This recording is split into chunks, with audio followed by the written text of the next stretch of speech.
तमाम भाइयों ਨੂੰ अस्सलाम वालेकुम। उम्मीद करदा सारे भाई खैरियत नाल होणगे। जनाब अज तुहाडी खिदमत विच लैके आया ट्राला।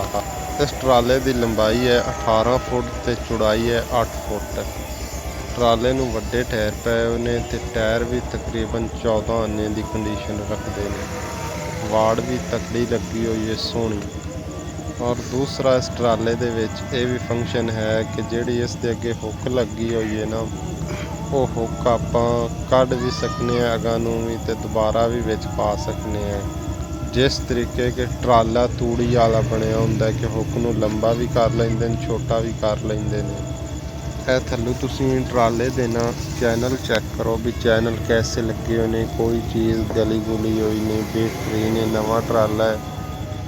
टायरां दी भी तुहानूं कंडीशन चैक कराने भी टायरां दी की कंडीशन है। 12-20 दे टायर ने ते वो भी तुसीं तसल्ली नाल चैक कर लो। ते आरजी जी लगी हुई है बोंग जी। और दूसरा जेड़े इस दे अलार्म ने वो बेहतरीन मजबूत लगे हुए ने। फर्श भी बेदाग है, बेहतरीन है। और इसकी कीमत भी बहुत मुनासिब है। कीमत तो मैं थंबनेल दे उत्ते ही ला देनी इंशाअल्लाह। नंबर मेरा डिस्क्रिप्शन दे विच मौजूद है। जिस भाई नूं ज़रूरत होवे नंबर कढ के मेरे नाल राबता कर लवे।